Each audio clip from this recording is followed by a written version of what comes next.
City Council chambers. Could we start the meeting with a roll call and determination of quorum, please? Here. Here. Thank you. Now we'll move on to the adoption of the agenda. Does anybody would like to adopt the agenda? Move to approve. Okay, we have a motion to adopt from Councilman Drew and a second from Councilman Nordstrom. All in favor say aye. Aye. All opposed, same sign. Motion carries. Now is the time for general public comment. It's a time for members of the public to discuss or express concerns to the council on any issue not on the agenda. Action will not be taken on the meeting at any issue not on the agenda except by placement on the agenda by unanimous vote of the council members present. I see no public comments, so we will close. Okay. We will now go on to consent items 1 through 10. Seeing no public comment on items 1 through 10, we will close public comment. Would the council like to remove any of the items from the consent calendar? Chair recognizes Councilman Nordstrom. Thank you, Madam Chair. Could you pull item 2, please? Certainly. Are there any other items? Item 10. And item 10. Do we have a motion to approve consent items with the exception of 2 and 10? Second. Oh. We have a motion by Councilman Lewis and a second by Councilman Lehman. All in favor say aye. Aye. All opposed, same sign. Motion carries. We will now go on to item number 2. Authorize mayor and finance officer to sign and accept, if awarded, the State Victims of Crime Act VOCA grant. And the chair recognizes Councilman Nordstrom.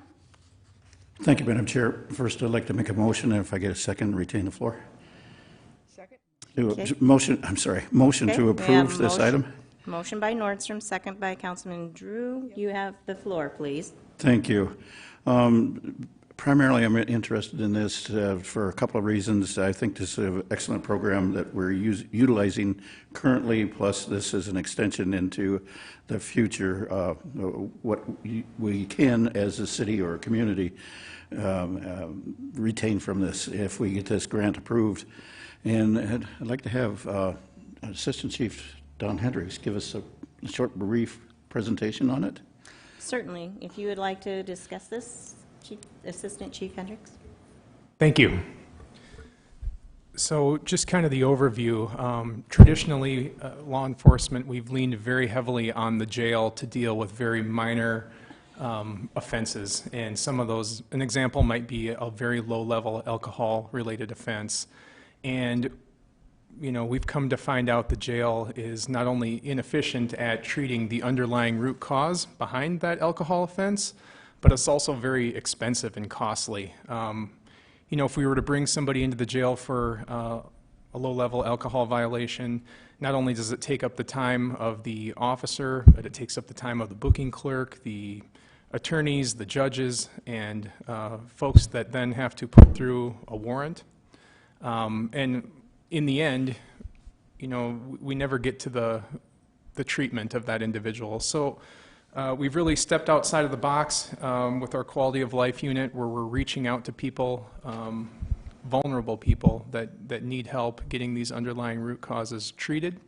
And we've had a couple great success stories lately. People that we used to deal with on a daily basis, that we don't deal with them on a daily basis anymore, and it's good for them, it's good for us, it's good for the taxpayer.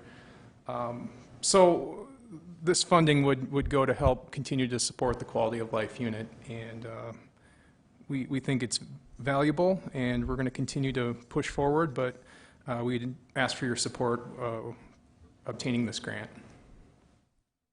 Thank you, Madam Chair. I think that's an excellent presentation and gives us a general idea of what the Quality of Life Unit does for the City of Rapid City.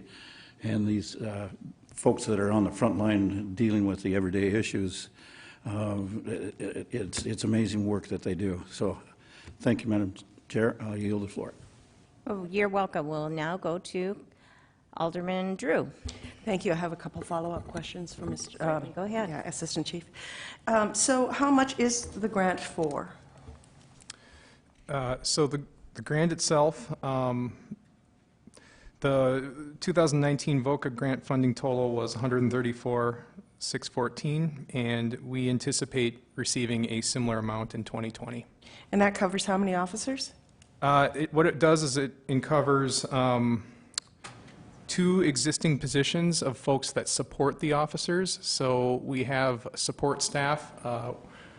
For example, one of those folks is paired up directly with the Hope Center, and they're doing that outreach with the community, trying to find folks that do want that help and do need that help, so we can connect them with the officers of the Quality of Life Unit. Also, this funding would also help to fund some victims services research, pairing up with some of our victim services and finding out how we can connect better and what we can do to bring things to the next level. So it might not be for wages, it's for training, or both? Both, wages and research. What would you say to the people that think that police officers shouldn't be social workers? Well, I would say that police officers are the ones that are called to deal with it anyway, so we might as well have the tools and research that we need to help folks get to the place they need. And we've found that, like I said, leaning on the jail is just, it's not working for these low-level offenses. Well, I think it's a creative and workable solution for our community, so thank you for your work on this. Thank you. I yield. Thank you. See no other comments? We have a motion and a second. All in favor say aye. Aye. All opposed, same sign. Motion carries. We'll now move on to number 10 under Legal and Finance. Approve request for property tax abatement as follows. Eric Herrera, 2019, $394.80, combined total for all of Rapid City, $394.80. Yes, I removed this, Madam Chair, because I'd like to direct a couple questions to Tracy from Finance, if I could, please. That'd be great. We see a lot of these property tax abatements that are not fulfilled. So could you tell us why Mr. Eric Herrera got this? Because I think it's a good thing that we do, and I think it should be reinforced. Sure. In his instance, he was deployed on military leave, so he wasn't available at the time to request the exception. So this is one of the few, or one of the only ones, that we will sometimes grant that abatement. That is correct. Okay, no further questions, and I have no motions. Okay. Okay, we have a motion by Nordstrom, a second by Lehman. All in favor say aye. Aye. All opposed, same sign. Motion carries. That is the end of our consent calendar. We will go to non-consent items. We have public comment open for items 11 through 13. I think we will deal with the public comments at the time we deal with the item. So we will go into item number 11. Second reading and recommendation of ordinance number 6387 regarding supplemental appropriation number 1 for 2020. We have a motion by Drew, second by Nordstrom. Seeing no one in the queue, all in favor say aye. Aye. All opposed, same sign. Motion carries. We'll go on to number 12 now, which is introduction and first reading of ordinance 6384, an ordinance to add a pre-submittal meeting to the requirements for development engineering plans by amending section 16.08070 of the Rapid City Municipal Code.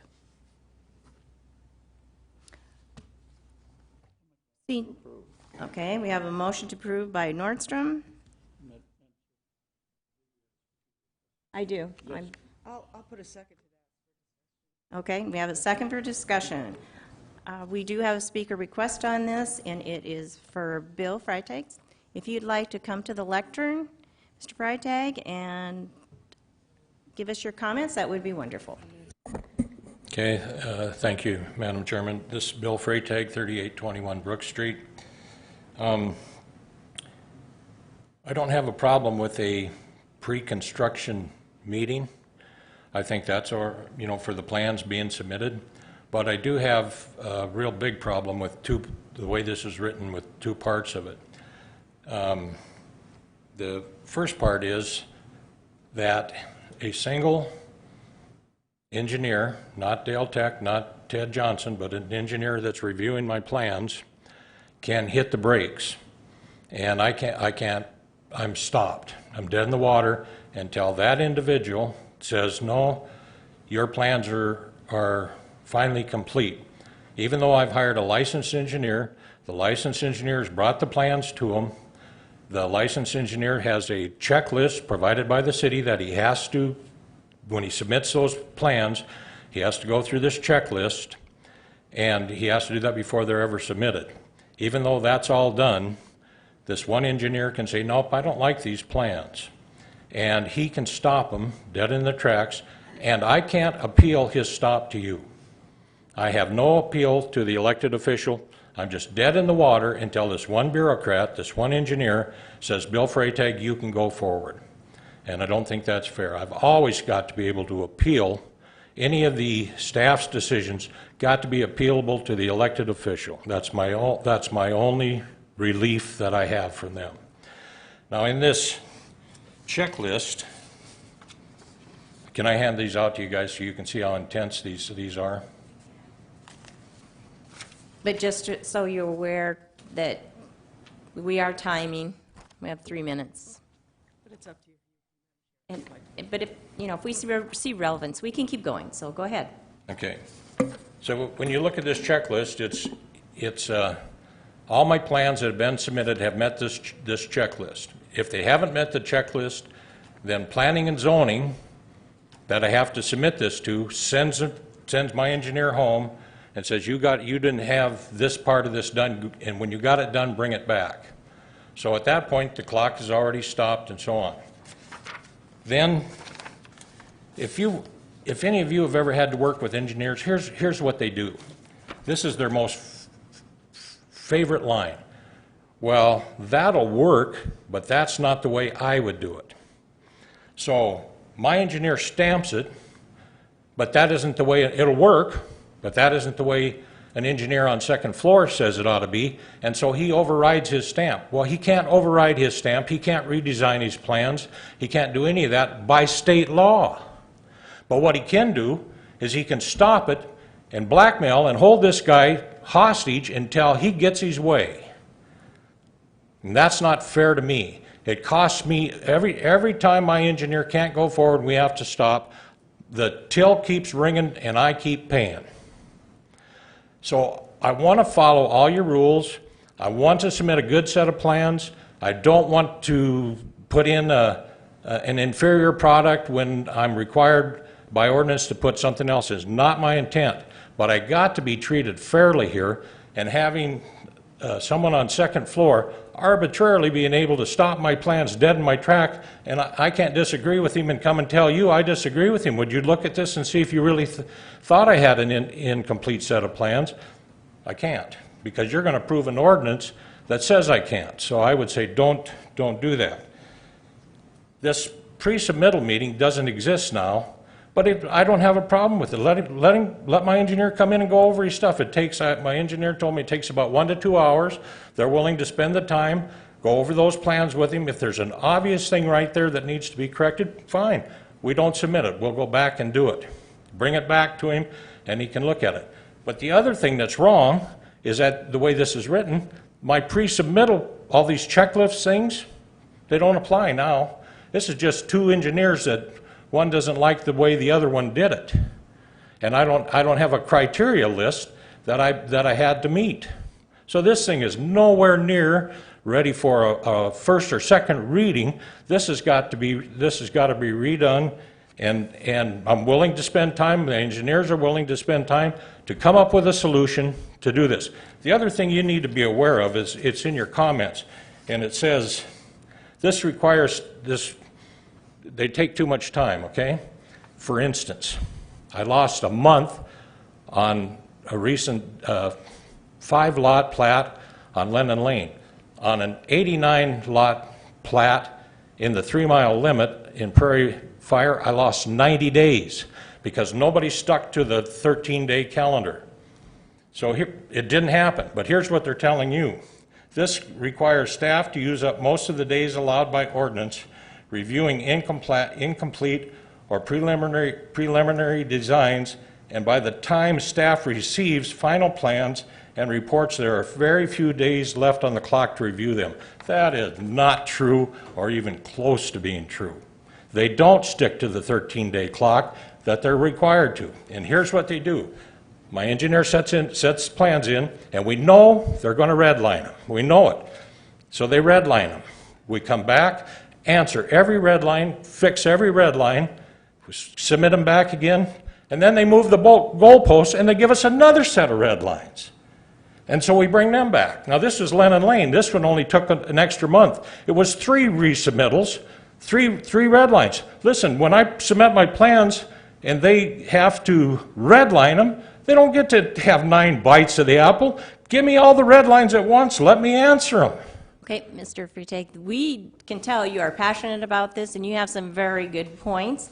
I think we're going to go to our next speaker now. Okay, I'd just ask you, If you would Becky, just if I stay could. around for comments, too. I will, and I'm just going to ask you guys to vote no. This needs way more work than to be submitted at this time. Yeah, please stay around for, there might be comments from committee members. We will now call upon Kyle Hibbs, and if you could state your name and address for the record, we would appreciate that.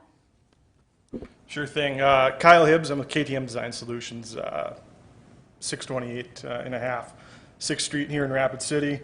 I'm going to keep mine pretty short and simple since Mr. Freitag hit on quite a few of the points.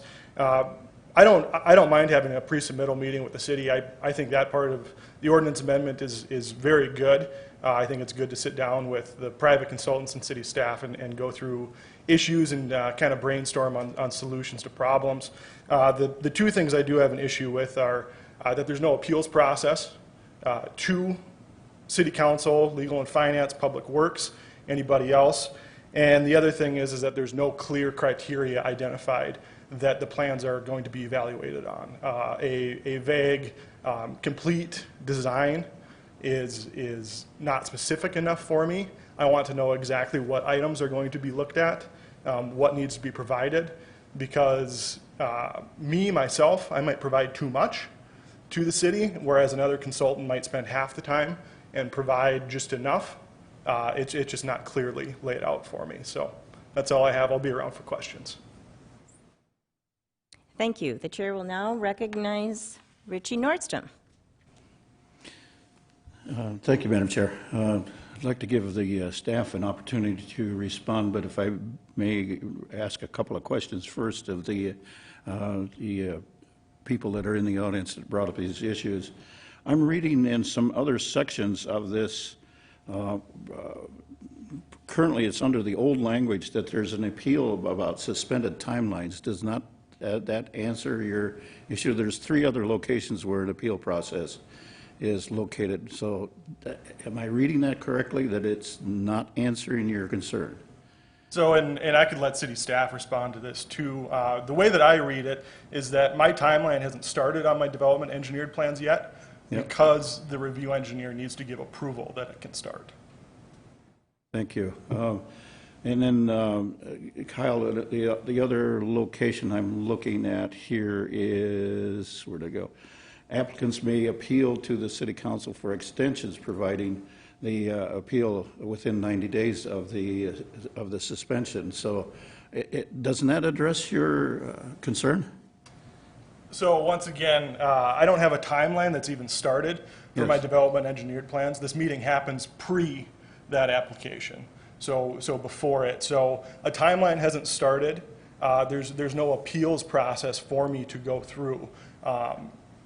How I believe it's going to work, and I'm sure some of the city staff will help clarify it, is that me as the consultant is going to sit down with one of the review engineers at the city, go through the plans, make sure that they're complete. If the review engineer at the city does not believe that they are complete, they can tell planning and zoning not to accept my application. Okay. To which means the timeline has not begun or started. So I have no appeals process to convince that review engineer that my plans are complete. Okay. I think I understand what you're telling me, and if I may ask Vicki Fisher a couple of follow-up questions. Vicki, the way I'm reading the other, now they're changed to new paragraph identification items. Item D is the applicants may appeal, and then there's some other points where it allows for an appeal. So am I hearing it correctly from the people that are concerned here that even though it's a pre-meeting, they still can't go through an appeal process? Madam Chair, I think that's a fair statement from them, and certainly a revision to this that could be added, that if at the end of the pre-submittal meeting and the engineer of record for the developer believes that they're ready to stamp those plans, if the city engineer is saying that they're unacceptable, then we could certainly write in an appeal revision in that step, similar to what you see once they're accepted and there are additional comments. If I might speak to just the process, Please. and then Ted Pekosh is here to speak to why. The process today is this.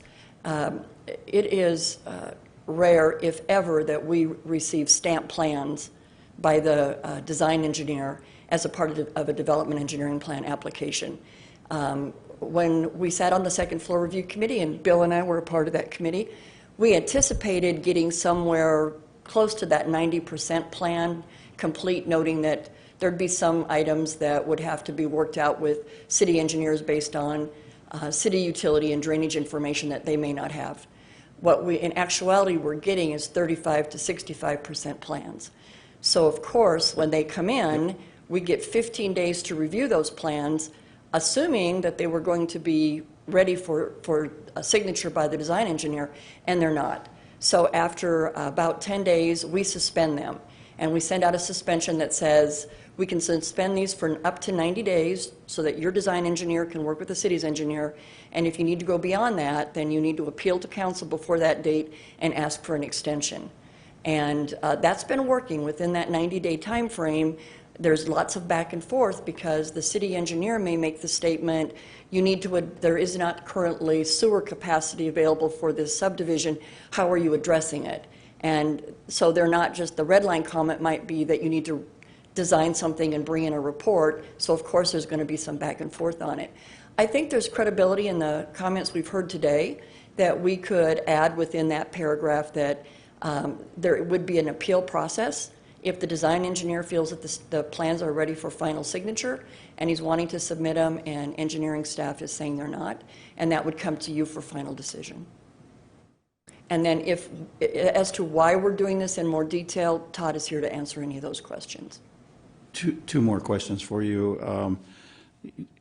If that's what we can do, amending that paragraph B, that'll work for me. And then also, we have, I guess the best way to do this process would be to ask for a 2-week delay on this, so you have an opportunity to make amendments to it, to the ordinance. And then the other question has to do with, can you share with us a little bit broader explanation what, I think I understand what it is, but stamping the plans, what does that mean to, I think I've got an idea, but would you explain what that means to the public? I'll defer to either Todd or Dale on stamp plans. Okay. And if Thank you you. just please state your name and your position title, so we have. Thank you, the record. Todd Pekosh, Development Group Coordinator for Public Works. As far as stamping the plans, essentially the construction plans have to be sealed and signed by a professional engineer before we approve them. And what happens is when they're submitted, they're not stamped. They're considered preliminary. And so once all of the comments have been addressed from staff and we can approve them, then we get signed plans. And then those are the plans that go out for construction. And then a comment that was made about the 3 different sets of comments, and they get comments back from us more than once, and that's one thing that we're trying to address with this, is that if we don't get final plans, if we get preliminary plans and we make comments, they change, and then we have to make more comments, and that causes problems. Some people are upset because they get new comments every time that they submit a set of plans. That's one thing we're trying to avoid here. Sure. Our goal is to work with the consultant while they're doing the project. We have encouraged them to come in and visit with us as they're designing the project before they submit the final plans, so that once they're done, or essentially done, we've already seen them. The process on our end should be much quicker. Instead of taking 90 days, hopefully, the goal is to speed up the process for everyone. We have met with several consultants about this and gotten their full support. We met with KTM on this. This is an attempt to improve the process for everyone. Thank you, Todd. I'm going to yield for the moment to allow some of the other council members to jump in here, because I see that we need some more thought and some more discussion on this item, so thank you. Okay, thank you, Mr. Nordstrom. We will now go to Chad Lewis. Thank you, Madam Chairman. Can I please ask the two gentlemen in the audience a couple questions? Certainly. Mr. Hibbs, is Hibbs correct? Is that correct, sir? And Mr. Freitag, with the discussion that Ms. Fisher just discussed, the changes she talked about, would that allay some of your concerns as far as the proposed ordinance, if you were to make some of those changes she was talking about? Definitely. I think the addition of an appeals process that would come before one of the committees in City Council would be acceptable to us.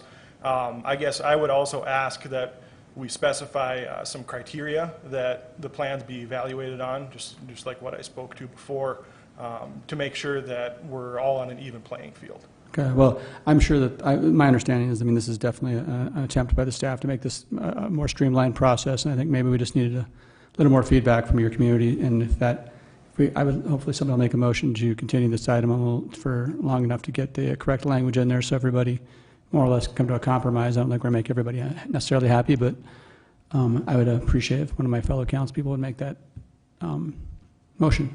Thank you. Chair recognizes Alderwoman Drew. Thank you. I have a couple of questions for Vicki Fisher, if I could, please. Certainly. And it might be her counterpart, but I'm going to ask Vicki since she brought this up. I'm still on the stamp plans thing. So it's rare that people bring in stuff that's actually ready to go. Could you elaborate on that a little bit? Well, and that would probably be a better question for Todd, or maybe even Kyle. An engineer of record is not going to stamp those plans until they know that they're meeting all of the design standards set forth by the Infrastructure Design Criteria Manual, the city's drainage manual, and utility master plan. And again, what Todd's proposing is, let's get some pre-submittal conversation going so that they get the information up front, so they can complete those plans, so that when they do submit them with that development engineering plan, they feel that they can stamp them, because it is jeopardizing their license if they stamp something that isn't going to function correctly. Right. Todd, could you come up here, please? So just so I understand, because this is, I've not had this discussion before with anybody, but the stamp plans come from the developer. That means that somebody already stamped them, or they are stamped here? Signed by the developer's consulting engineer. I see. And so largely what you see is incomplete. Correct. And that's one thing we're trying to improve, is there seems to be confusion on different consultants as far as what level of effort is needed before they make the application. The engineer is not at the counter when they make the application. It goes into planning, so we don't see them until after the application has been accepted. In some cases, we get plans that are pretty far along that are good for a good review. In some cases, we get plans that are very preliminary or missing a design report or elements of a design report, and so we can't give it a full review. And we've had projects that have come in where we're in the middle of the review of the project, and then we get new plans. So we have to stop our review and then look at the new plans, and so then again, our 15 days are almost up because we've been given three sets of plans to look at. That's pretty hard to do in 15 days. And it's evolving. So that's what some of the issues are that we're trying to fix with this. So this pre-submittal meeting is going to fix a lot of those concerns. Yes. And in some cases, in the past, we have taken plans in after they've been accepted, and if they're too incomplete, we'll just stop the project right there and suspend it. Again, the whole idea of the development review engineer suspending projects, we do that already. It's just after the application comes in, not before the application. We're trying to make sure everyone's on the same page when they make the application so that we can get through the project quickly. Yeah, I like that. I like it, and I do understand the appeals as well. So thank you. That's the end of my question. And I do have a comment on the checklist requirement. Projects are very different, project by project. We can try and put a checklist, but it would be difficult to actually have a checklist for every project. That would cover everything that's needed. We do have requirements already about the design reports, what's needed, and what's needed on the plan. So, Okay. All right. Thank you for your comments. Thank you very much. We will now, Richard, you've already been in the queue, so I'm going to go to Lance Lehman. Thank you, Madam Chair. I have a question for Vicki, if I may. Yes. Except she's busy. I'm sorry, Kyle was bothering me. Vicki, if we move this ordinance to a meeting, how much time would we need to make the adjustments? Oh, I think we probably need to push it out a month. I think that staff needs to meet and work on this. Mr. Freitag's indicated that he would like to be at some of those staff conversations, so he fully understands, and we fully understand his concerns, and we do want this to be successful. I agree with Todd. I think at the end of the day, if there's clear transparency on the intent and the ability to appeal, this could extremely expedite the process. There's many developers themselves that get frustrated because their consultants are bringing in something that they think is 100%, and when we get it, it's 35, and there's a lot of back and forth, and if they're aware of that going into it, they as well can be a part of these conversations so that as a team we're all working as quickly as we can to getting final plans to be submitted for approval. And that's our intent, is to get these projects approved in a timelier manner. Thank you, Vicki. I'd like to make a subsequent motion to move the item to the first Legal and Finance meeting in April. Second. April. Okay, we have a substitute motion to move this to the first Legal and Finance meeting in April by Lehman and a second by Lewis. Mr. Nordstrom, do you still want to be in the queue? Okay. So, all in favor say aye. Aye. All opposed, same sign. The motion passes. We'll now go to number 13, approve property owner request to waive entire assessment for 4128 Prairie View Drive. We do have a speaker request on this from James McGard. McGard here. Would you like to speak to this issue? If you would, please go to the lectern, give us your name and your address, please. Yes, I'm James Maggard from 4128 Prairie View Drive, and just speaking, if you have actually any questions regarding that, since I was a homeowner 3 days after that code was assessed. As being new to the area, couldn't really do anything about that property, was living in a different state. It's kind of a background on that. So asking for the council if you guys could waive that or whatever you could do on that behalf, just because I wasn't available at that time. Okay, great. The chair recognizes Chad Lewis. I'd like to make a motion to approve and retain the floor, please. Second. We have a motion to approve by Chad Lewis, and second by Lehman, and Chad, you have the floor. I believe, is it Mr. Tech? Did you discuss? No, it's Ms. Hyde. Oh. Yeah, well, I know we discussed, you bought this, I'm sorry, what was your name again, sir? James. James, okay. You bought this property, and during the process of while it was closing, the assessment was filed, is Yes. that correct? And it wasn't caught by the title company or anything like that? Not that I know of. We moved in 3 days after it was enforced. Okay, all right, so that was my, I guess, if I get feedback from, who about, Anybody? code enforcement, or perhaps be a good way to go?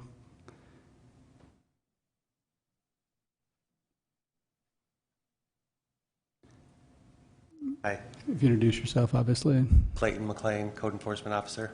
So Clayton, I guess, what is, can you give us in the city side of this? Yeah, you know, this happens from time to time. It's kind of rare, but we received a complaint. The sidewalk wasn't shoveled.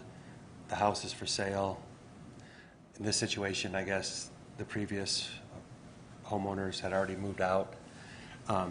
So our contractor had to remove the snow from the sidewalk like on the 15th, and then Mr. Maggart moved in like on the 18th of December.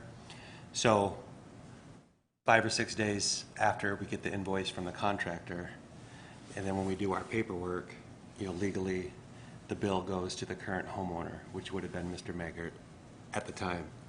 So it was like a 6-day window where everything kind of shuffled, and so it's very rare that this happens, but sometimes it does happen. So. And in the past, how have we generally handled that?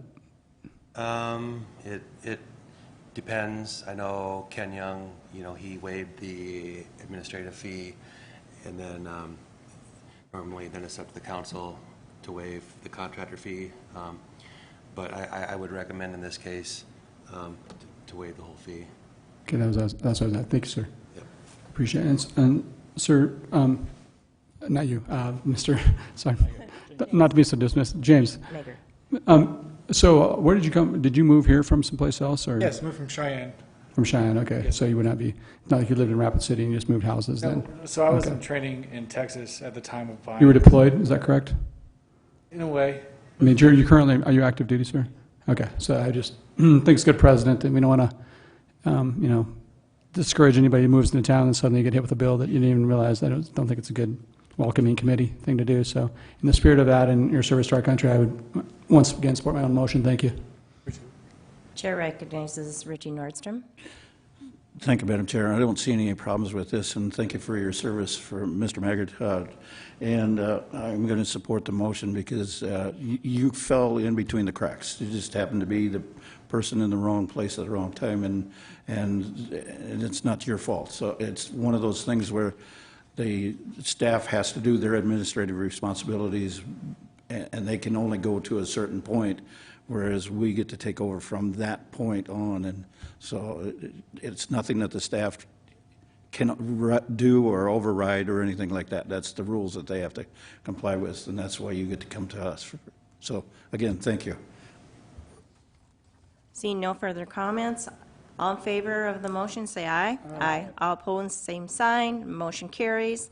Just a reminder that the next City Council meeting will be on Tuesday, the 18th, not on Monday night due to another holiday.